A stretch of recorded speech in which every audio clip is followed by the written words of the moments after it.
Recording start हो गई है ना? सर हमारी तरफ अभी नहीं आ रहा, अब आया अब है, आइए। अब हो गया अब हो आया, गया। हो गई है। अब हो गई है सर। यार ये तो जाती है यार इसकी सॉफ्टवेयर की, मैं तो दबा चुका हूँ कब का इस चीज को। हो गई है सर, अब हो गई है। ठीक हो गया, ठीक हो गया, ठीक हो गया। अच्छा Stay ji, focused, you are being recorded. अब एक वीक की रह गई रिकॉर्डिंग है। Yes sir, you are being recorded. Stay safe. Stay safe. अच्छा जी, ठीक हो गया, ठीक हो गया। अच्छा जी, हम लास्ट टाइम हमने, अब लेक्चर की तरफ आते हैं। तो लास्ट टाइम हमने स्टार्ट किया था कैपिटल गेन, ठीक है जी। अब ये टैक्सेशन जो हम कर रहे हैं, that is of capital gain. इससे पहले हम कर चुके हैं इनकम फ्रॉम सैलरी, और इनकम फ्रॉम सैलरी के बाद हमने किया था इनकम फ्रॉम प्रॉपर्टी, ठीक है जी, रेंटल इनकम जिसमें आ रही थी। और अब हम काम करेंगे इनकम फ्रॉम कैपिटल गेन से। कैपिटल का मतलब ये है कि जो हमारे बड़े एसेट्स हैं जिनको हम कैपिटल में शुमार करते हैं, लॉ की टर्म में तो थोड़ा सा डिफरेंट आ जाता है, लेकिन अगर अकाउंटिंग की टर्म में देखें तो कैपिटल का मतलब ये होता है मालिक का सरमाया जो बिजनेस में लगाता है। लेकिन यहाँ पे थोड़ा सा इसका जो है वो डिफरेंस आ जाता है। कैपिटल गेन, गेन का जो लफ्जी माना है फायदा है। कैपिटल गेन जो है वो हम कैपिटल एसेट को जब डिस्पोज ऑफ करते हैं तो उसके बाद जो हमें फायदा होता है उसको हम टैक्सेबल कर देते हैं। अच्छा जी, capital asset mean property of any kind held by a person, यानी कि कोई ऐसी प्रॉपर्टी जो कि एक किसी भी एक आदमी के पास मौजूद हो, उसकी मलकियत में हो, उसके ऊपर जो गेन आएगा सेल के बाद वो हम लोग कैपिटल गेन कराएंगे। अब इसमें जब लास्ट टाइम हमारा लेक्चर हुआ था, मैंने आपसे कहा था कि इसमें सिर्फ सिद्धू नहीं आएगा। सिद्धू का क्या मतलब है जी? Stock and trade, consumable stores. Stock and trade क्या मतलब है कि एक हमारा बिजनेस है और उसमें हमने स्टॉक खरीदा हुआ है जो कि हम खरीदते और बेचते रहते हैं, उसको हम स्क्रीन नहीं हो रही, उसको हम लेके आएंगे स्टॉक एंड ट्रेड में। उसको हम समझेंगे कि ये हमारे पास जो है ये स्टॉक एंड ट्रेड है, उसको हम शामिल नहीं करेंगे कैपिटल एसेट में। अब हो गई बेटा स्क्रीन शेयर? नहीं अभी भी नहीं हुई बेटा यहाँ पे तो मुझे आ रहा है शेयर, सबको शेयर नहीं हो रही शेयर जी? सर हो रही है शेयर, स्क्रीन नजर आ रही है शेयर हमें अच्छा नजर आ बेटा, रहा है। जी सारों को आ रहा है? चलो वेरी गुड, वेरी गुड। इसको कहते हैं जी स्टॉक एंड ट्रेड, और स्टॉक एंड ट्रेड जो है वो आपका एसेट्स में, कैपिटल एसेट्स में शुमार नहीं होता। इसके अलावा इंटेंजिबल्स हैं, वो भी आपके एसेट्स में शुमार नहीं होते, जिस तरह की कोई वेबसाइट है, कोई फॉर्मूला है, कोई कॉपीराइट है। फिर जो तीसरी चीज है वो डेप्रिसिएबल एसेट्स हैं। डेप्रिसिएबल एसेट्स का मतलब क्या है कि आपका ऑफिस के फर्नीचर है, फैक्ट्री के चीजें हैं जिसके ऊपर डेप्रिसिएशन आप चार्ज करते हैं, वो आपके कैपिटल एसेट्स में नहीं आता। हाउस के ऊपर आप डेप्रिसिएशन चार्ज करते हैं जो आपका अपना है, जहां पे आप रहते हैं, तो इसका आंसर ये है कि आप इसके ऊपर डेप्रिसिएशन चार्ज नहीं करते, तो ये आपका कैपिटल एसेट होगा। अदर मूवेबल्स के अंदर जिस तरह कार आ जाता है, फर्नीचर आ जाता है, लैपटॉप्स आ जाते हैं, ये भी आपके कैपिटल एसेट्स में शुमार नहीं होते। लेकिन इसके अलावा ये ब्लू वाले एरिया में ज्वेलरी हो गई, कोई पेंटिंग हो गई, कॉइन्स हो गए, फर्स्ट डे कवर हो गया। फर्स्ट डे कवर का मतलब ये है कि पहले ना बहुत ज्यादा ट्रेंड था कि कोई मैगजीन आया है तो उसका पहला शुमारा जो है वो सेव किया जाता था, और एंटीक्स हैं किसी टाइप की, रेयर मैन्युस्क्रिप्ट है, जिस तरह के मैंने आपको समझाया था कि ड्रैगन स्क्रोल था उसका, वो रेयर मैन्युस्क्रिप्ट है, एक ही है पूरी दुनिया में। या हाथ से लिखा हुआ कुरानी नुस्खा हुआ सहाबा इकराम का किसी का, तो ये बहुत रेयर मैन्युस्क्रिप्ट है, या कोई मुगल बादशाह की कोई चीज हो गई, किसी के पास पड़ी हुई है। तो these are considered as antiques and rare manuscripts. Medallion है जी, गले में पहनने वाला लॉकेट हो गया, या आपके पास क्या कहते हैं, कोई हाथ में बांधने वाला बैंड जिसके ऊपर कोई लॉकेट शॉकेट लगा हुआ है, that is known as a medallion. तो अभी हम पिछले लेक्चर का थोड़ा सा खुलासा कर रहे हैं, इसके बाद हम आज का लेक्चर स्टार्ट। अदर मूवेबल्स है जिसमें car, furniture, sir car, lobby में एक बच्चा वेट कर रहा है। अच्छा जी, मूवेबल क्या कह रहे हैं आप बेटा? सर एक बच्चा वेट कर रहा है लॉबी में। हो गया हो गया हो गया। सर ये मूवेबल की क्या बात कर रहे हैं? अदर मैं वही मूवेबल्स बात में जी बेटा क्या कह रहे हैं आप? सर, इन तीनों के अलावा बाकी सबको करेंगे टैक्स से? हाँ जी बाकी हाँ सब जी पर? हाँ जी हाँ जी। ये टैक्सेबल जो चीजें हैं ना अदर मूवेबल्स में, वो ये चीजें हैं टैक्सेबल। ये जो ऊपर हमने येलो में लिखी है ना, दीज आर नॉट टैक्सेबल, ठीक है। इसके अलावा इसके अंदर आपने सोचना है कि मैं कह रहा हूँ स्टॉक एंड ट्रेड की बात कर रहा हूँ। अब यहाँ पे ज्वेलरी आ गई, कॉइन्स आ गए, एंटीक्स आ गई, पेंटिंग्स आ गई। अगर कोई बंदा कारोबार कर रहा है और ज्वेलरी का कारोबार कर रहा है तो, और और स्क्रीन ही नहीं गोल्ड्स में, बेटा मैं कितनी दफा स्क्रीन शेयर करूं, मेरी तरफ से हो रही है, आप दोबारा से कनेक्ट करें अपना। अच्छा सर जी, हो रही है शिफ्ट। तो मैं ये कह रहा था कि अगर कोई गोल्ड्स में है और वो ज्वेलरी का कारोबार कर रहा है, तो ज्वेलरी जो होगी उसकी स्टॉक एंड ट्रेड होगी, उसको फिर वो टैक्सेबल नहीं कर सकता क्योंकि वो स्टॉक एंड ट्रेड है उसका। कोई पेंटिंग से कारोबार कर रहा है तो पेंटिंग उसके लिए फिर स्टॉक एंड ट्रेड होगी। यहाँ पे याद रखिएगा कि हमारी टैक्सेशन जो है वो सिर्फ कैपिटल गेन के ऊपर है। क्या मैं कह रहा हूँ? कैपिटल गेन के ऊपर है, वैल्यू के ऊपर नहीं है। कि जो आपकी प्रॉपर्टी की वैल्यू है, जिस कीमत पे आपने उसको फरोख्त किया है, उसके ऊपर आपका गेन नहीं है। याद रखिएगा, उसके ऊपर आपका सॉरी टैक्स नहीं है। जो आपको बेचने के बाद फायदा हासिल हुआ है उसके ऊपर आपका कैपिटल गेन है। जी 2 मिनट के लिए मुझे एक्सक्यूज कीजिएगा। तो ये आप जरा इसको और से देखिएगा, मैं आपके लिए थोड़ी सी थ्योरी ओपन कर रहा हूँ, आप इस थ्योरी को देखिए। तो 2 मिनट के लिए मुझे एक्सक्यूज कीजिए।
Hello.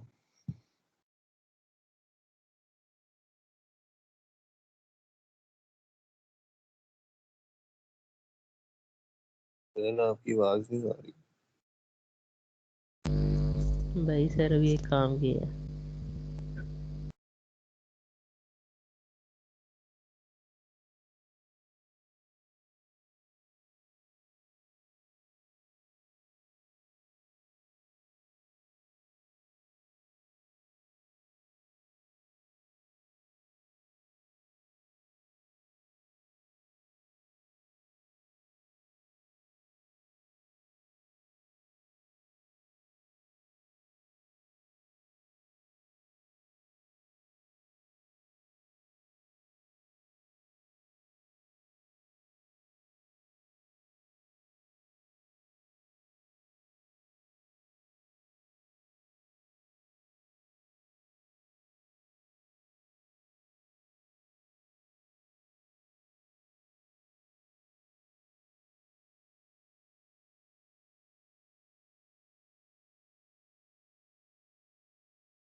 Ji, I am back और आई होप कि आप में से भी कोई इधर उधर नहीं गया होगा, अभी सारे यहीं पे मौजूद होंगे। तो यस हम इसको इस okay, that is good, that is good. हम आगे चलते हैं बेटा। तो याद रखिएगा कि हमारा जो है अब कैपिटल गेन के ऊपर बात कर रहे हैं हम। मैं आपसे थोड़ी देर पहले बता रहा था कि कैपिटल गेन के ऊपर हम टैक्स करना है, हमने उसकी वैल्यू पे टैक्स नहीं करना। सपोज मैं आपसे कहता हूँ कि एक एसेट था, वो हमने कोई 20 लाख रुपए का खरीदा था, ठीक है जी, और 20 लाख का खरीद के हमने उसको सेल किया है 1,50,00,000 रुपए, 1,50,00,000 रुपए का, 1,50,000 नहीं, 1,50,00,000 रुपए का, ठीक है जी। तो इसमें हमें टैक्सेशन जब करनी है तो 1,50,00,000 पे नहीं करनी, हम 1,50,00,000 रुपए में से 20 लाख को ये माइनस करेंगे जो उसकी कॉस्ट है। तो बकाया जो बचेगा 1,30,00,000 रुपया, वो हमारा कैपिटल गेन होगा, ठीक है जी। 1,30,00,000 रुपया जो है वो हमारा फिर कैपिटल गेन होगा। तो कैपिटल गेन के ऊपर फिर हम जो है वो टैक्सेशन करेंगे। तो यहाँ तक तो था जी। अब एक छोटा सा आइडिया आपको दिया मैंने। अब इसकी टैक्सेशन किस तरीके से करनी है वो मैंने आपको लास्ट टाइम समझाया था। अब टैक्सेशन एक दफा दोबारा से देख लेते हैं लास्ट क्लास का, और इसमें हम टैक्सेशन कैसे करेंगे, उसकी वैल्यूएशन कैसे करेंगे, वो तमाम चीज़ें देखने के बाद हम एक और चीज़ देखेंगे कि आज हमारा जो कैपिटल गेन की जो थ्योरी है आज हम उसे कंप्लीट कर लेंगे। ले जी, इसकी कैलकुलेशन किस तरीके से करते हैं। आप कंसिडरेशन रिसीव किया आपने 12 लाख रुपया, उसमें से आप परचेज प्राइस माइनस करेंगे, ठीक है जी। परचेज प्राइस आपकी 8 लाख रुपए थी और आपने कोई एक्सपेंसेस किए थे उसकी परचेज पे। एक्सपेंसेस क्या हो सकते हैं, सपोज आपने उसको ट्रांसफर कराने के अपने नाम के ऊपर खर्चा किया, आपने कमीशन दी है ब्रोकर एजेंट को, और कोई छोटे मोटे और खर्चे हो गए, वो तमाम चीज़ें इसकी परचेज प्राइस के अंदर हम उसको ऐड करेंगे। उसके बाद जब आपने इसको बेचा, तो जब बेचा तो फिर भी आपने खर्चा किया, यानी कि आपने फिर प्रॉपर्टी डीलर को कमीशन दिया या कोई और अदर एक्सपेंसेस किए, तो ये तमाम खर्चे जो है ऐड कर किए जाएंगे और उसके बाद 12 लाख में से माइनस करेंगे। तो जो वैल्यू आएगी उसके ऊपर फिर हम जो है वो टैक्सेशन लगाएंगे। इसके अलावा ये तो थी टैक्सेशन इसकी। इसके बाद जो बाकी 3 टाइप्स ऑफ कैपिटल एसेट्स आते हैं, सबसे पहले आप देखिएगा, एक कैपिटल गेन की तो कैलकुलेशन हम कर लेते हैं। पहले आती है जी सिक्योरिटीज। सिक्योरिटीज कौन कौन सी हैं जी। सिक्योरिटीज जो हैं कि पब्लिक लिमिटेड कंपनी के शेयर जो के स्टॉक एक्सचेंज के अंदर ट्रेड हो रहे हैं, वो उनको हम कंसिडर करते हैं सिक्योरिटीज। इमूवेबल प्रॉपर्टी, आपका लैंड आ जाता है, लैंड आ जाता है या कोई आपने मकान बनाया है, जमीन है, आपका कोई मकान बना हुआ है, उसको हम इमूवेबल प्रॉपर्टी के अंदर कंसिडर करते हैं। अच्छा, ये याद रखिएगा, इनके आगे, दोनों के आगे STR लिखा हुआ है, इसका मतलब है स्पेशल टैक्स रिजीम। इसका क्या हम अखस मखत मतलब ये करेंगे कि इसके ऊपर स्पेशल टैक्स रेट लगता है। क्या लगता है, डिफरेंट टैक्स रेट लगता है। और उसके बाद अगर अदर कैपिटल एसेट्स हैं जिसमें हमारी ज्वेलरी आ जाती है, शेयर इन AOP आ जाता है। शेयर इन AOP से मुराद हमारी पार्टनरशिप्स हैं, ठीक है जी। अगर आप अपना शेयर उसमें से सेल करते हैं और उसके ऊपर आपको गेन होता है, दैट इज आल्सो टैक्सेबल। लेकिन ये हम नॉर्मल टैक्स रिजीम के अंदर लेके जाते हैं। अदर कैपिटल एसेट्स की जो हमारे पास उसके ऊपर गेन है, वो हम नॉर्मल टैक्स रिजीम में लेके जाते हैं। Share in a private company, AOP, तो ये किस तरीके से जाएंगे, इनको हम नॉर्मली जिस तरह से इनकम फ्रॉम सैलरी को ट्रीट करते हैं, इसको भी हम इनकम फ्रॉम सैलरी के अंदर ही ऐड करेंगे। और फिर नॉर्मल तरीके से, जिस तरीके से हम इनकम फ्रॉम सैलरी के टैक्स रेट्स के हिसाब से उसका निकालते हैं टैक्स, इनका भी उसी तरीके से हम टैक्स कैलकुलेट करेंगे। अब सिक्योरिटीज देख लीजिएगा। सिक्योरिटीज में क्या क्या चीजें शामिल आती हैं? सिक्योरिटीज में share of a public limited company आता है। Share of a public company है ऐसी कंपनी जिसके शेयर स्टॉक एक्सचेंज में ट्रेड हो रहे हैं, वो हमारी एक पब्लिक कंपनी है। सेकंड है vouchers of Pakistan telecommunication corporation. ये कुछ बहुत अरसे पहले पीटीसी ने कुछ वाउचर्स जो है वो इशू किए थे, वो भी ट्रेड होते हैं। अगर हमने वो वाउचर्स लिए हुए हैं, उसको बेच के हमें कोई फायदा हुआ है, तब हम इसके ऊपर कैपिटल गेन कैलकुलेट करेंगे।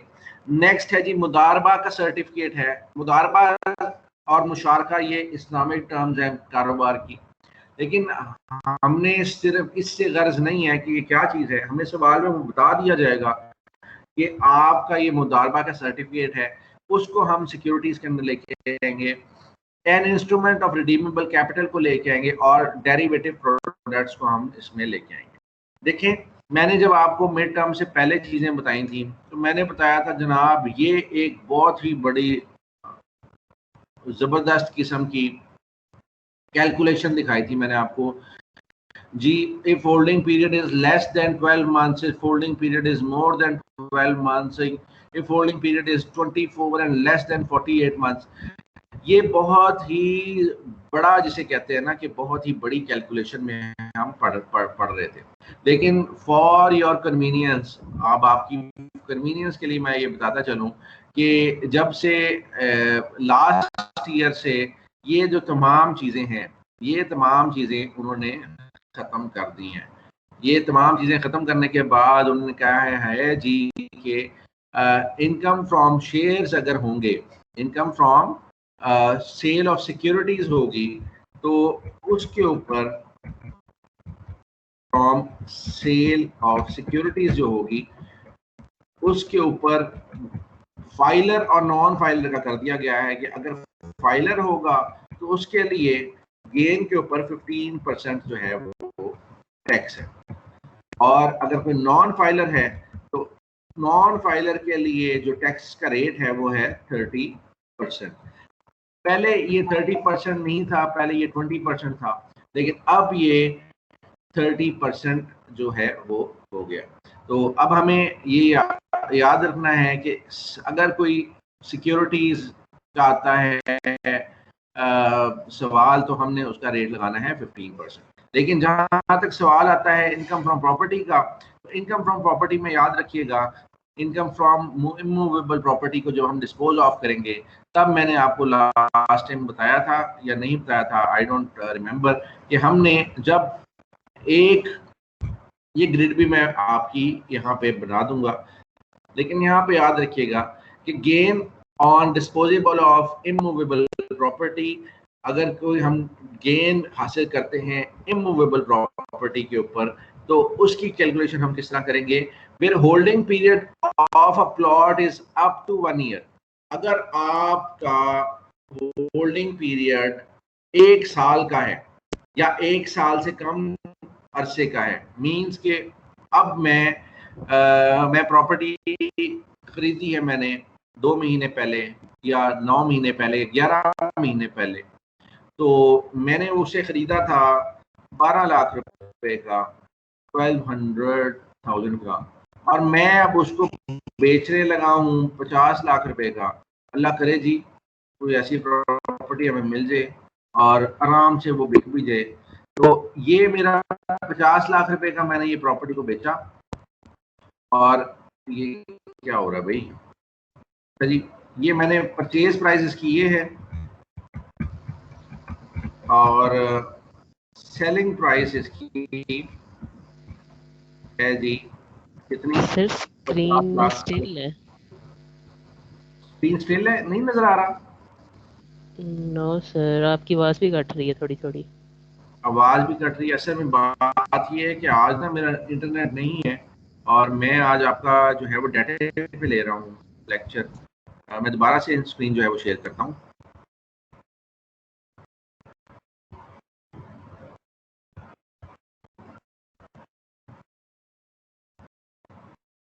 अब देखिएगा स्क्रीन हो गई सही?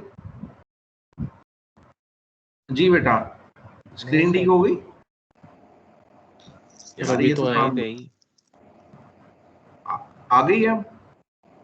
ये सर आ गई है। सर अब आई है, वो घंटे से आई नहीं रही थी। अच्छा यार अब मैं क्या कह सकता हूँ आपको कि स्क्रीन क्यों नहीं आ रही बाप यहाँ से रिपीट तो। कर देना सारा कुछ, शुरू से जी रिपीट कर, शुरू से रिपीट कर दे। शुरू से रिपीट कर दूं? लो यार ये क्या काम करने लगे हो? सर ये तो कल वाले लेक्चर वाली बातें हैं। मतलब ये लास्ट तो अभी लेक्चर वाली पिछला बातें लेक्चर हैं। मैंने सर अभी अभी अभी रिपीट किया है। मैं तो नया लेक्चर अभी पढ़ाया ही कुछ नहीं है। जो आपने आज न्यू पढ़ाया है ना, वो रिपीट कर दे बस, वो मैं कह रहा हूँ। वो अच्छा पढ़ाया ही नहीं भाई, अभी कुछ भी नहीं पढ़ाया अभी वाला। वो घंटे अभी से मैंने सिर्फ आपको जो नई चीज बताई है ना वो सिक्योरिटीज की बताई है। ये नोट्स में आपके मौजूद है।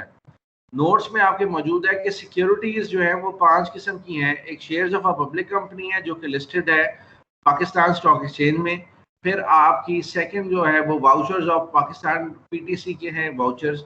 फिर थर्ड है मुदारबा सर्टिफिकेट। कोई भी मुदारबा कंपनी है उसके सर्टिफिकेट आपने खरीदे हैं तो वो आ जाएंगे इसमें शामिल। इंस्ट्रूमेंट ऑफ रिडीमेबल कैपिटल, अगर आपको लिखा हुआ कहीं नजर आ जाता है तब आपने उसको सिक्योरिटीज में ले आना है। और डेरिवेटिव प्रोडक्ट्स हैं, जो फ्यूचर की ट्रेडिंग होती है, ये भी स्टॉक एक्सचेंज के अंदर ही होते हैं। अगर ये आपको बताते हैं तो तब इसके ऊपर हम टैक्सेशन करते हैं। इसका टैक्सेशन का रेट सिंपल और स्ट्रेट फॉरवर्ड है।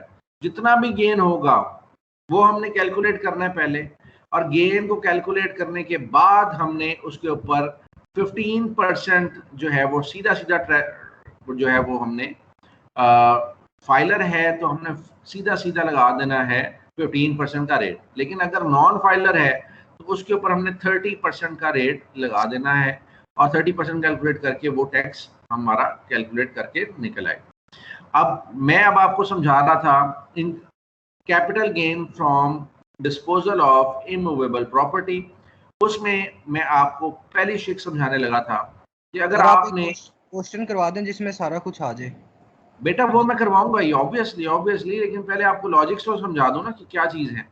सवाल तो करवाना ही करवाना है, सवाल इसके बाद है। तो अभी आप ये देखेंगे holding period of a plot is up to 1 year. मैंने इसी साल में ये प्लॉट खरीदा, एक साल के अंदर अंदर उसकी वैल्यू जो है वो 50 लाख के ऊपर चली गई। 12 लाख का खरीदा, 50 लाख रुपए के ऊपर चली गई। तो इसको जब मैंने सेल किया तो मेरे पास पैसे कितने आए? 38 लाख रुपया। ठीक है जी, 38 लाख रुपया आ गया, 38 लाख रुपया आ गया, और ये मेरा है कैपिटल गेन।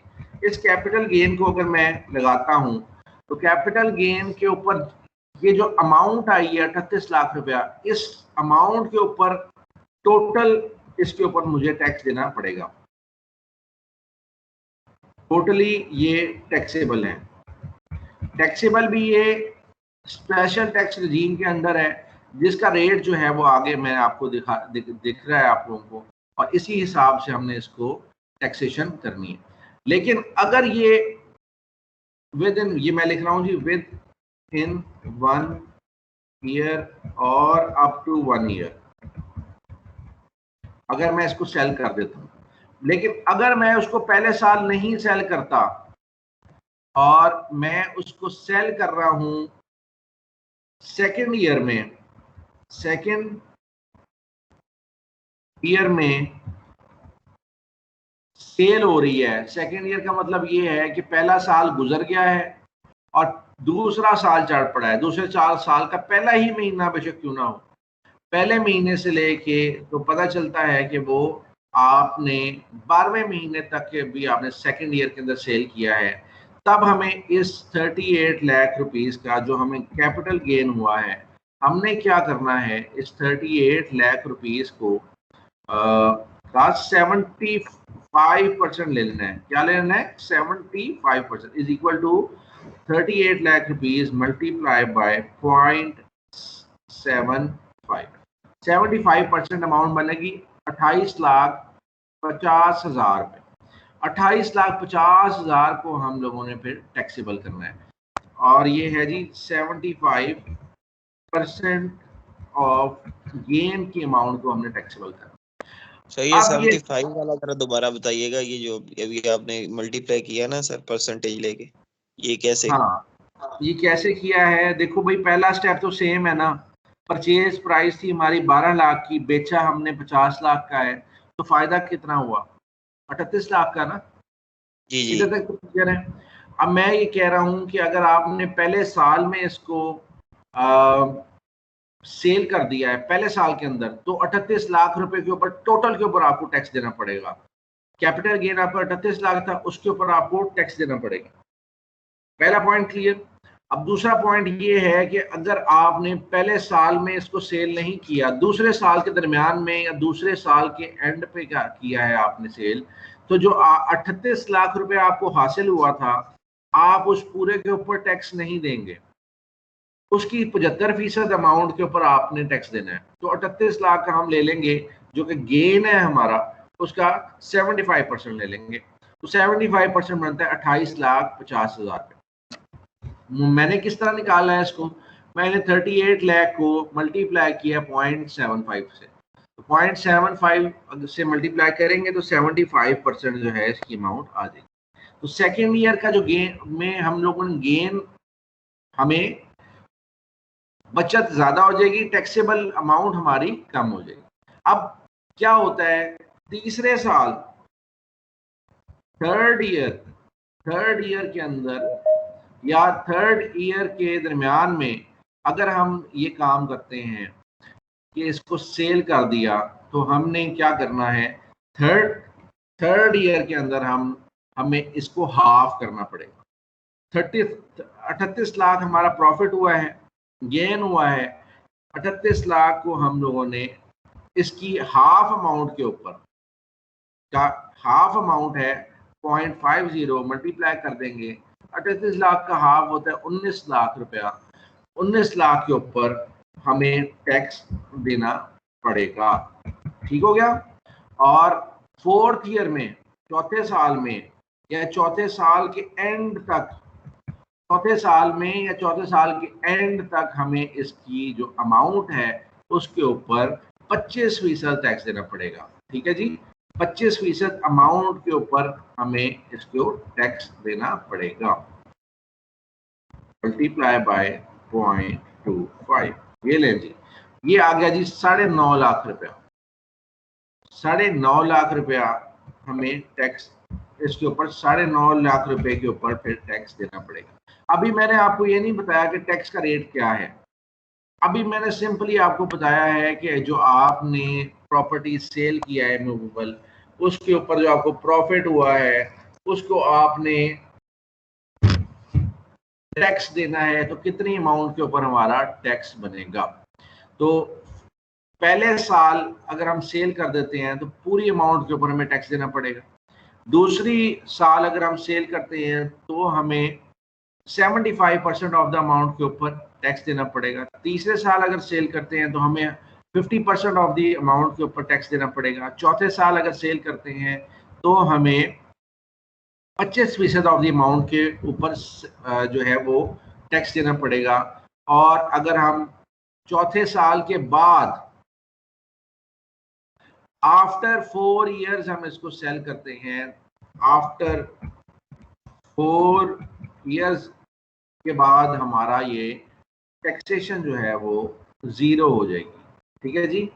अगर होल्डिंग पीरियड हमारा 4 साल से बाद का है, होल्डिंग पीरियड अगर हमारा मोर देन 4 इयर्स का है, तो टैक्सेशन इसके ऊपर 0 हो जाएगी। कैपिटल गेन जितना मर्जी हमने हासिल किया उसके ऊपर हमें टैक्स नहीं देना पड़ेगा। अब यहां तक आपको समझ आ गई है? यहां तक कोई आपको प्रॉब्लम हो तो बताएं जरा जी। होल्डिंग पीरियड अगर आपका, जी बेटा, यहां तक कोई प्रॉब्लम? No sir. ये ठीक है जी, इतना? Yes sir. Yes sir. ठीक हो गया जी, यहां तक इतना है। अब सपोज करते हैं, मैं आपको एक चीज बताता हूँ। टैक्सेशन की अभी हमने अमाउंट कैलकुलेट करना नहीं शुरू की। मैं यहाँ पे आपके लिए एक छोटी सी ग्रेड बना देता हूँ। ले जी, calculation of capital gain. Calculation of capital gain हमें कहते हैं जी, ये है, वो कहता है जी कंसीडरेशन रिसीव्ड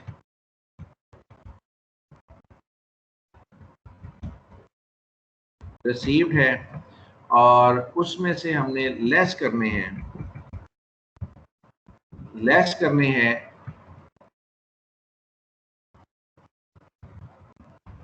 परचेज प्राइस। ये बहुत आसान है, एक्सपेंसेस ऑन परचेज और उसके बाद एक्सपेंसेस ऑन डिस्पोजल या अदर एक्सपेंसेस अगर कोई हुए हैं तो उसको हम माइनस करेंगे और उसके बाद हमारे पास कैपिटल गेन निकल के आ जाएगा। ठीक है जी, ये हमारी कैलकुलेशन है। अब कैलकुलेशन हमने तमाम की तमाम करना सीख ली है। कंसिडरेशन रिसीव्ड का मतलब ये आपको अमाउंट कितनी मिली है। अमाउंट सपोज यहाँ पे दोबारा से कर रहा हूँ, 1 करोड़ की प्रॉपर्टी आपको 1 करोड़ रुपए आपको मिला है, 110,000 ये ले जी, 1 करोड़ रुपए का आपको मिला है। 1 करोड़ रुपए के ऊपर आपने परचेज प्राइस को पहले माइनस करना है। परचेज प्राइस थी आपकी जी कितनी, परचेज प्राइस थी आपकी 30 लाख रुपया, 3 लाख और ये 30 लाख रुपया। ठीक है जी, आपने जब इसको अपने नाम पे ट्रांसफर करवाया तो 2 लाख रुपया आपके जो है वो एक्सपेंसेस हो गए। जब आपने इसको सेल किया तो आपने इसके ऊपर कमीशन दिया जी 1 लाख रुपया। ठीक है जी, 1 लाख रुपया आपने इसका कमीशन दे दिया और कोई अदर एक्सपेंसेस मिला जुला के 30,000 रुपये आपके लग गए।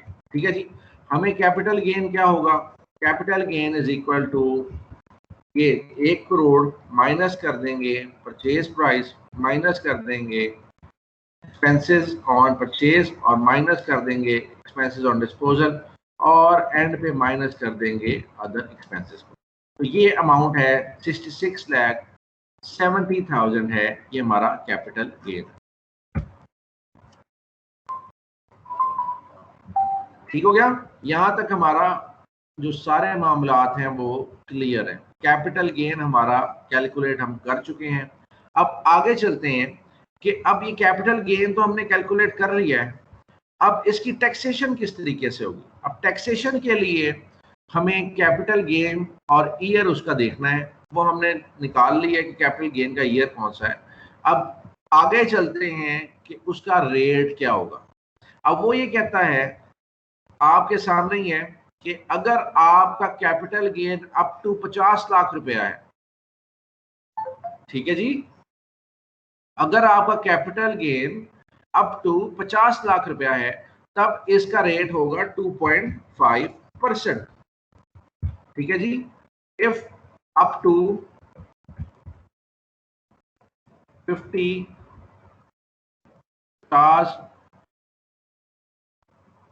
5 लाख हुआ है, ये ले जी 50 लाख है तो 2.5% आपने टैक्स रेट लगा देना है। ठीक है जी, amount is equal to gain amount is equal to 50 lakh है तो आपने 2.5% इसका टैक्स रेट लगा देना है।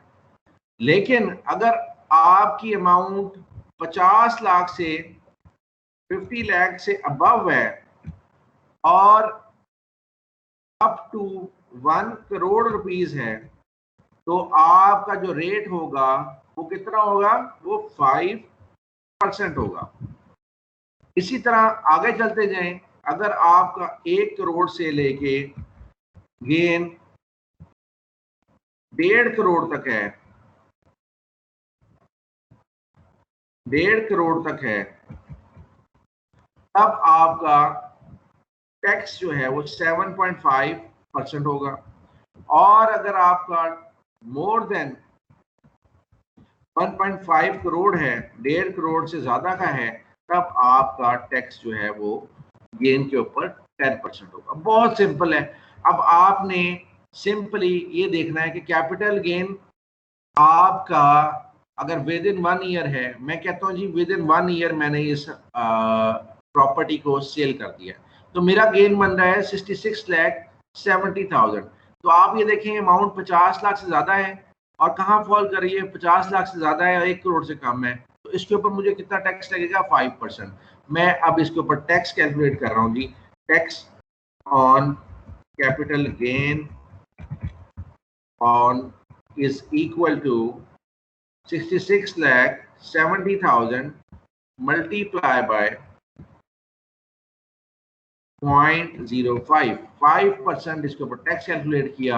ये 3,33,500 जो है वो हमारा टैक्स कैलकुलेट हो गया। देखें जी, बहुत आसान है। ये हमारा 3,33,500 जो है वो हमारा टैक्स कैलकुलेट हो गया। अब याद रखिएगा, लास्ट बताता हूँ, taxation of capital asset under other than securities and immovable property would be tax as normal tax regime है। We would reduce the gain by 25% if these assets are disposed of after 1 year of acquisition। ये point सिर्फ याद रखना है। अगर 1 साल के बाद हम लोग कोई एसेट जो है इमूवेबल प्रॉपर्टी का, ये भले ज्वेलरी हो गई, shares of private company, shares of association of person हो गए, इन 3 चीज़ों की बात हो रही है। अगर इन चीज़ों को हम डिस्पोज ऑफ करते हैं 1 साल के बाद, तो उसकी अमाउंट को हम 25% जो है वो कम करेंगे, उसके गेन की अमाउंट को। लेकिन इसको हम इनकम फ्रॉम सैलरी की तरह ही ट्रीट करेंगे। इनकम फ्रॉम सैलरी लेके उसके बाद उसको ऐड करके करेंगे उसमें ये इसका गेन, और जिस तरीके से वो स्केजुअल हम पुराने वाला देखते थे, हम उसी स्केजुअल के अंदर इसकी जो है वो वैल्यूज देख के तो इसको हम कैलकुलेट करेंगे। अब मेरा ख्याल है कि मैं पहले आपकी अटेंडेंस लगा लूं, और अटेंडेंस लगाने के बाद फिर हम इसका क्वेश्चन हल करते हैं। आई होप कि आपको इसकी समझ आ गई होगी। जी बेटा, कोई किसी को प्रॉब्लम तो नहीं है इसमें? ये समझ आ गया आपको?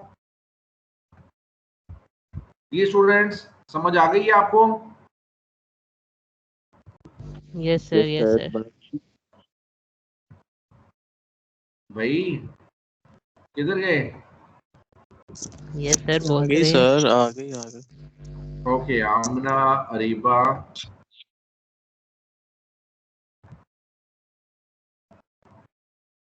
जी आमना भी, अरीबा भी। काशिफ किधर है? काशिफ आ नहीं रहा काफी दिनों से क्लास में। मोहम्मद उसाम 35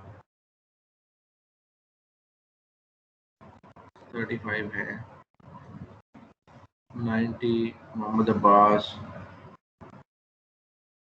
स्टूडेंट्स जो है ना आजकल इजी फील कर रहे हैं ज़्यादा से ज़्यादा।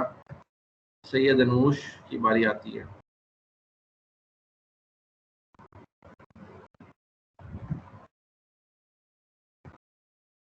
अब्दुल्ला, ओके।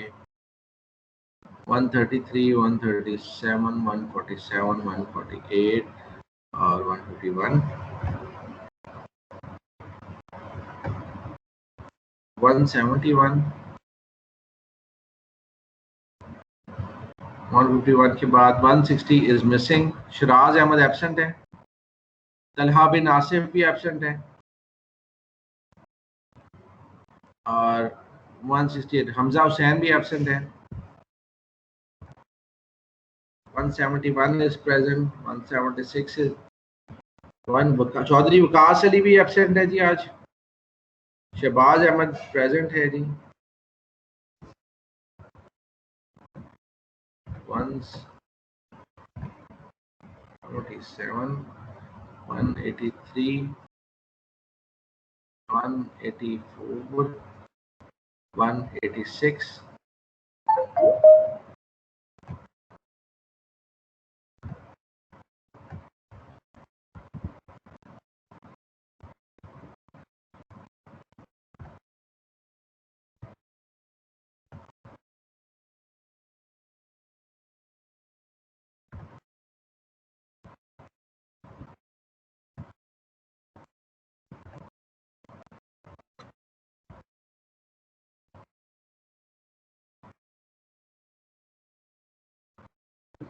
188, present sir. 193, आदि मलिक एब्सेंट है। 193, सर ये प्रेजेंट है, इसने आपको मैसेज किया। 193, नेट इशू चल रहा है। 202, 204, ओके, 211, ईशा ताहिर, मोहसिन आबिद, 213 एब्सेंट है जी, 219 प्रेजेंट है, 227 प्रेजेंट है, 247 प्रेजेंट है, 257 प्रेजेंट है, 259 प्रेजेंट है, 217 प्रेजेंट है, जुहैब अमजद एब्सेंट है। लें जी, आपके 30 स्टूडेंट्स प्रेजेंट है, 7 आपके एब्सेंट हैं। आपकी अटेंडेंस हो गई है जी, इसको मैं बंद कर देता हूँ। जी बेटा 184 भी प्रेजेंट है, मेरा वो नेट चला गया था अभी। आप अब ऐसे स्टफ 018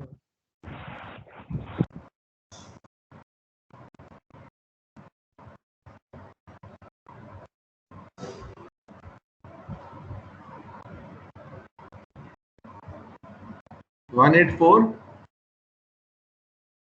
यस सर। प्रेजेंट है बेटा अशरफ। Thank you sir. ठीक है, अच्छा जी, हम कैलकुलेशन अब करने लगे थे। मैंने आपको बताया था कि हम simply taxation of other capital assets को हमने नॉर्मल टैक्स रजीम में ले जाना है। नॉर्मल टैक्स रजीम जिस तरीके से हम पहले इनकम फ्रॉम सैलरी कैलकुलेट करते थे, उसी तरीके से हम उसकी कैलकुलेशन करेंगे। नहीं जी, क्वेश्चन हमारे सामने हैं और अब हमने क्वेश्चन हल करने हैं। सिंपली ये मैं आपके सामने क्वेश्चन नंबर 1 बोल रहा हूँ। आपके सामने क्वेश्चन नंबर 1 है, ठीक। तो क्वेश्चन नंबर 1 को अगर मैं लेके जाता हूँ कैलकुलेशन ऑफ कैपिटल गेन को, जी बेटा नोट्स के अंदर जी नोट्स के अंदर क्वेश्चन नंबर 1 है। ये इंतहाई आसान है आपके लिए, बहुत आसान है। आपने कहना सर ये आपने हमें हलवा दे दिया है। आप क्या कहेंगे, सर ये आपने मुझे हलवा दे दिया है, सर ये हमें हलवा दे दिया आपने। मैं कहूँगा ठीक है बेटा खाई जाओ, फिर और क्या कह सकते हैं, ऐसे ही होगा ना। यस सर, इजी है बहुत। अच्छा जी, इजी है। अब आ जाए जी, ये इजी है तो अब इसकी कैलकुलेशन किस तरीके से की जाएगी। लें जी, ये वैल्यूज हैं, ये तमाम की तमाम मैं यहाँ से कर रहा हूँ डिलीट। ठीक हो गया जी। वो कहता है जी मिस्टर अली बॉट 3000 शेयर्स। अब वो क्या कह रहा है, आपको 3000 शेयर्स खरीदे। मैं यहाँ पे कैलकुलेशन कर रहा हूँ सेपरेटली। 3000 शेयर्स हैं और उसने खरीदे हैं आईसीआई के 103 के हिसाब से। 103 परचेज प्राइस इसको कह रहा हूँ, परचेज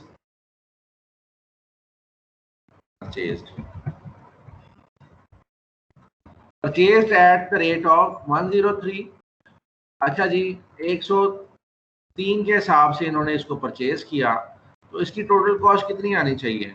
3000 को मल्टीप्लाई करेंगे 103 के साथ, तो ये कॉस्ट आ गई जी, इसकी कॉस्ट आ गई 3,09,000। अब परचेज प्राइस में मैंने इसको 3,09,000 को मेंशन कर दिया। ठीक है जी। और 17 दिसंबर 2019 को, याद रखिएगा मैं यहाँ पे डेट आपके लिए, आपकी उसके लिए लिख रहा हूँ, 17 दिसंबर के लिए। 17 दिसंबर को हमने इसका 2019 को इसको खरीदा है। अब आगे क्या कहता है, he paid ₹12,000 as brokerage on share price. Expenses on purchase उसने जो पे किए हैं वो 12,000 के पे किए हैं। हमने सिंपली एक्सपेंसेस ऑन परचेज इसके नाम से लिखा और इसको यहाँ पे हमने मेंशन कर दिया। अब आगे क्या कहता है,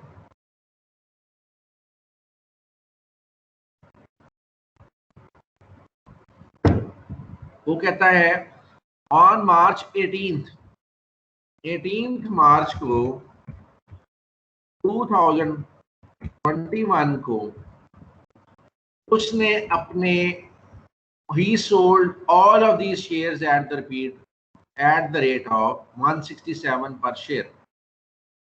कह रहा है कि इस तमाम के तमाम शेयर जो हैं उसने सेल कर दिए हैं कितने पे, 167 पे। अब ये 3000 मल्टीप्लाई कर 3000 को मल्टीप्लाई करेंगे कितने के साथ, 167 के साथ। तो ये अमाउंट क्या आएगी, ये अमाउंट क्या आनी चाहिए बेटा, ये अमाउंट आ गई 5,01,000 रुपया। तो कंसिडरेशन हमारी रिसीव कितनी हो गई, 5,01,000 रुपीज। और इसके ऊपर इसने एक्सपेंसेस कितने पे किए हैं, he has further paid rupees 18,000 as it's brokerage on these shares. Expenses on disposal लिख देंगे जी हम 18,000 रुपये। तो अब यहाँ पे हमारे पास परचेज प्राइस, परचेज के ऊपर एक्सपेंसेस और सेल के ऊपर एक्सपेंसेस, ये तमाम आ गए हैं। कंसिडरेशन रिसीव जो है वो भी हम लोगों ने मेंशन कर दिया है। यहाँ तक कोई प्रॉब्लम आपको किसी को, आई होप कि किसी को कोई प्रॉब्लम नहीं है।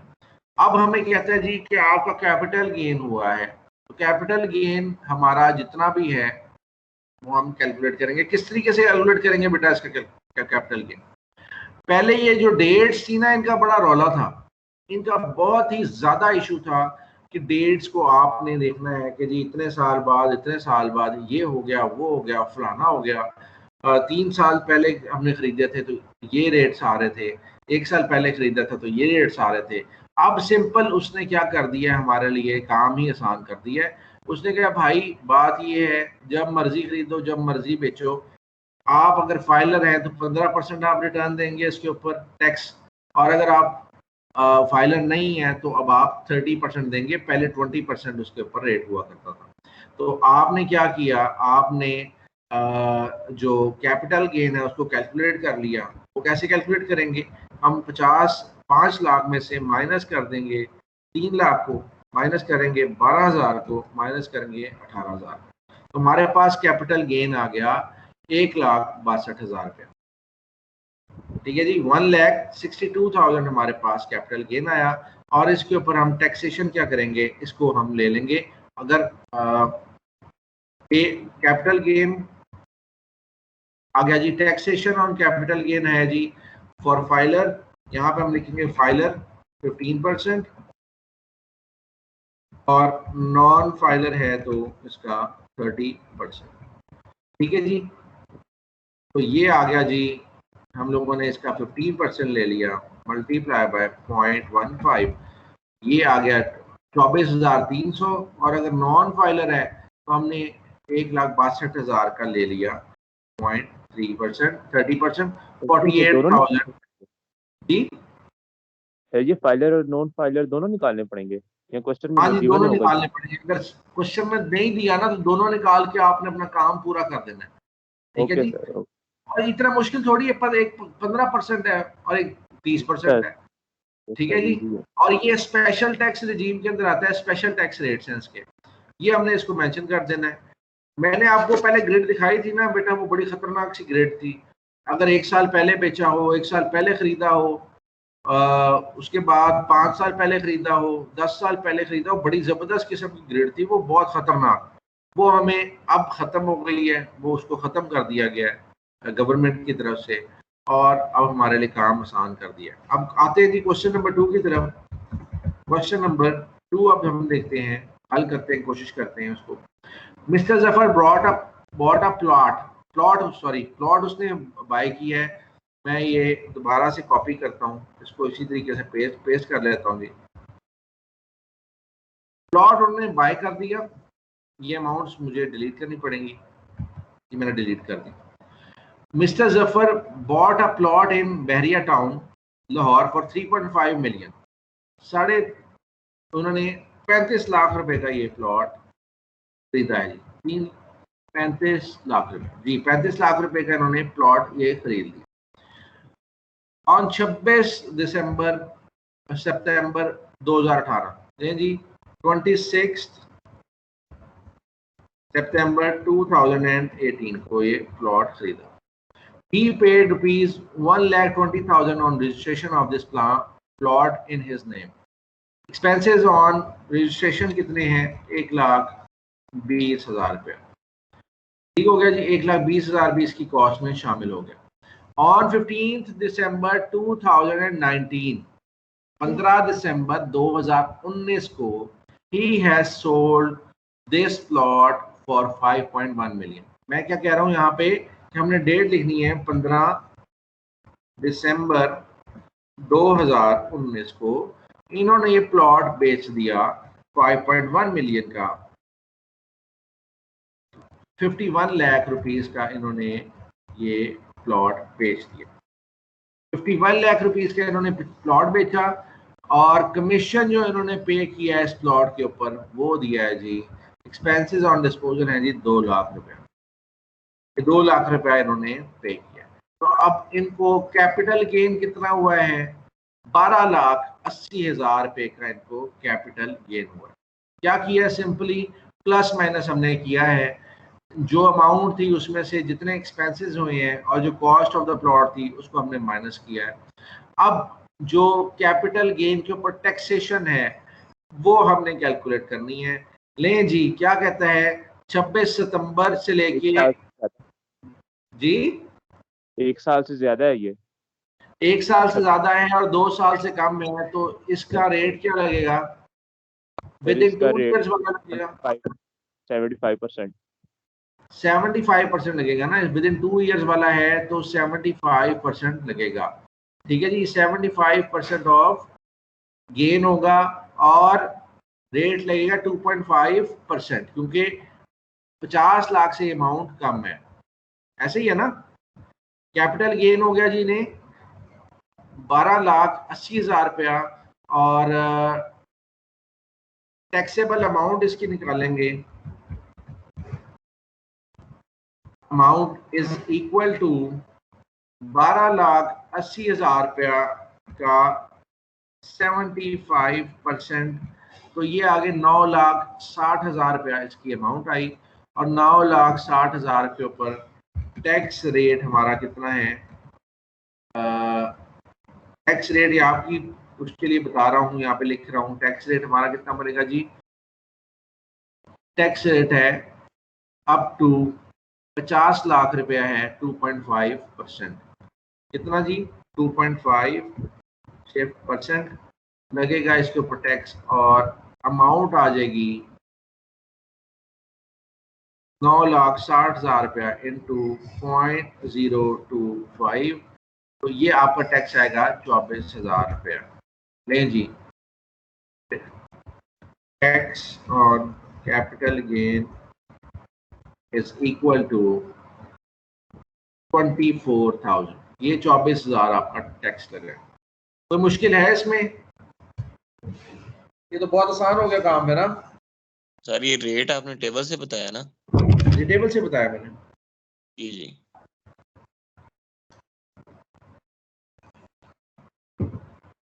इस सवाल में 2-3 छोटी छोटी सी चीजें हैं। एक ये कि आपने जितनी अमाउंट हासिल की है उसमें से तमाम आपने कॉस्ट और खर्चे निकाल देने। पहली चीज ये, आपके पास कैपिटल गेन की अमाउंट आ जाएगा। कैपिटल गेन जब आपके पास आ जाता है तो दूसरा काम आपने क्या करना है? आपने देखना है कि इसकी डेट्स क्या है। अगर विद इन 1 ईयर बेचा है तब ये पूरी की पूरी अमाउंट जो है कैपिटल गेन की इसके ऊपर टैक्स लगेगा। अगर 1 साल से ज्यादा अरसे का है तब इसकी 75% अमाउंट के ऊपर टैक्स लगेगा। अगर ये 2 साल से ज्यादा अरसे का है यानी कि 3 साल तक का है तब इसकी 50% अमाउंट पे टैक्स लगेगा। अगर ये 4 साल का है तब इसके ऊपर सिर्फ इसकी 25% अमाउंट के ऊपर टैक्स लगेगा। 12,80,000 का 25% लेंगे तो यहाँ पे अगर मैं कहता हूँ जी 25% लेना है तो सिंपली इसको मैं 0.25 से मल्टीप्लाई करूंगा और 0.25 से मल्टीप्लाई करने के बाद ये रेट क्या है हमने देखना है कि ये कौन से रेट में फॉल करता है। सपोज ये अमाउंट होती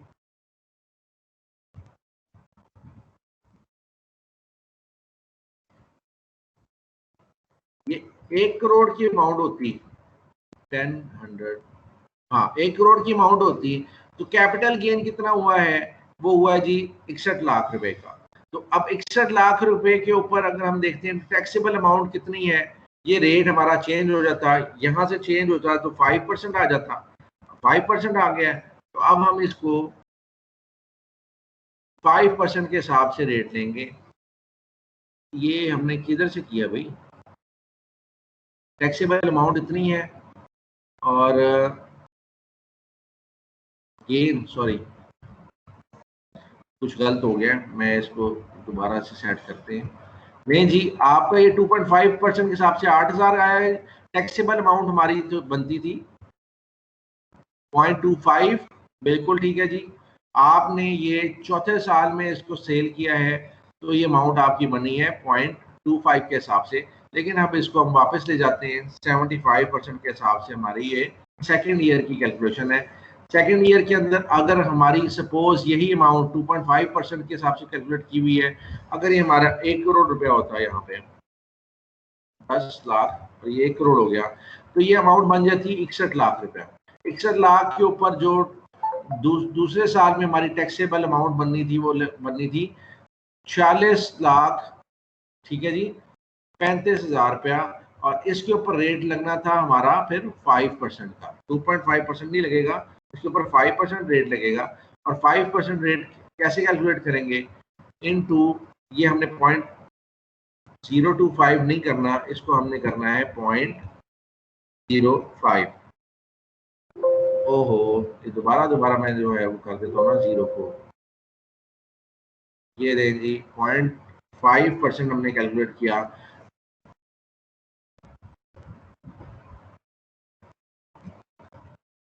तो ये बन गया जी 2,31,750। ठीक है जी। फिर ये कैलकुलेशन अभी ने इस तरीके से करनी है। खैर हम सवाल को रेट 5% लगाया सर रेट 5% इसलिए लगाया है कि कैपिटल गेन जो था ना वो 61 लाख रुपया हो गया था बेटा यहाँ पे। जी जी हाँ 61 लाख हो गया था, नहीं 50 लाख से ज्यादा है। Yes sir. हाँ तो 50 लाख से जब ज्यादा हो जाएगा तब ये देखिए ना 2.5% से बढ़ के ये रेट 5% के ऊपर चला गया। सही सही, ठीक हो गया। इसलिए हमने उसको गेन को लगाया। खैर 2 क्वेश्चंस हमने कर लिए हैं, इसी तरह के आसान से सवाल है सारे आपके। तो क्वेश्चन नंबर 3 और 4 आप घर से कर लें, बाकी एक आधा सवाल रह जाएगा। 3, 4, 5 है हमारे। 3 और 4 आप अपने घर से कर लें, बाकी ये 2 सवाल जो हैं वो फिर हम एंड पे नेक्स्ट क्लास में कर लेंगे। ठीक हो गया जी? जी ये आपने पेपर में भी ऐसे ही देने हैं, ये ना हो पेपर में थोड़े यस सर।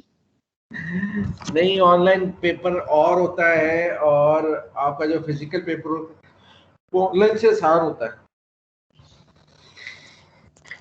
ठीक है सर, अल्लाह बेहतर करे इंशाल्लाह। जैसे इस दफा 2-3 ऐसी चीजें थी जिसने बहुत ज्यादा कंफ्यूज किया बेटा। Yes, बात ये कोई भी चीज कंफ्यूज ना करने वाली होती ना, तो आप सिंपली जो है ना सारों के 100% मार्क्स आए थे।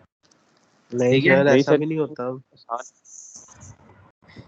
ऐसा ही होता है ना। पता क्या होता है, एक बंदे ने सही कर लिया ना, उसने फिर वो पंबीरी चलानी थी पूरी क्लास में कि सारों के पेपर एक जैसे निकल आने थे। ठीक है ना? मैं भी स्टूडेंट रहा हूँ, हम स्टूडेंट से होके तो फिर ये इस स्टेज में आए हैं, पढ़ाने वाली स्टेज में। अटेंडेंस हो गई हुई है बेटा, सो के उठ गए हो हैं? सर नहीं सर, मैं तो पहले काफी देर से बैठा हूँ। क्या नाम है तुम्हारा? सर सैयद अनूश अली। अनूश, कब की लगी है अटेंडेंस बेटा? ये देखो लगी हुई है आपकी अटेंडेंस। ये आपके आगे देखें, ये आ रहा है, आप पढ़ रहे हैं बेटा, स्क्रीन देख रहे हैं आप? मैनेज कर लीजिएगा बेटा अपना इश्यूज जो भी हैं आपकी मैनेजमेंट के साथ। और अटेंडेंस लग रही है आप लोगों की। यार ये किसी की अटेंडेंस रहती तो नहीं ना है, सबकी लग गई है। नहीं जी, मैं अभी पोर्टल बंद कर रहा हूँ। अच्छा, अगर कोई क्वेश्चन है तो पूछने। जी बेटा। सर 0017 की लग गई है? जब बेटा पोर्टल मैंने बंद तो नहीं किया, मैंने बंद कर दिया, मुझे करो। 0017 की लग गई है। ये कौन है? मूसा है ये? नो सर, नजम। नजम लग गई है। अच्छा नजम, आपके मार्क्स भी लग गए हैं? जी सर, मैंने देख लिया था, मैंने आपको थैंक यू भी कर दिया था। अच्छा चलो ठीक है। Thank और you, sir. मूसा किधर है? मूसा चला गया? मूसा ऑफलाइन हो गया। चलो ठीक हो गया, ठीक हो गया, ठीक हो गया। जी बेटा। सर जब आपने वो 2.5 टैक्स रेट उसका लगा के उसके बाद जो नीचे अमाउंट आई है उधर आपने कितना रेट लिया सर? सर लास्ट में जो क्वेश्चन लास्ट जी क्वेश्चन उधर किया मैंने, ना सर? हाँ जी हाँ जी हाँ जी जी। तो मैंने क्या कह रहे हैं, 2.5 लगा के सर ये जो आपने लिया ना टैक्सेबल अमाउंट है क्या कहते हैं 96,000। जी जी सर ये तो उसका आ गया सर। अगर आपने जो टैक्सेबल अमाउंट 2.5 जो लिया टैक्स रेट की, तो सर जी। एक और भी आपने दिखाई थी स्लैब सर, हाँ, कौन सी स्लैब वो दिखाई? किधर ये लगी? दिखाई, ये लगाई है ना, ये स्लैब लगाई है, ये वाली स्लैब है। और ये ऊपर एक और स्लैब है। अच्छा इसको अगर समझना है तो हम यहाँ से देख लेते हैं। ये स्लैब लगी हुई है बेटा, ये देखो।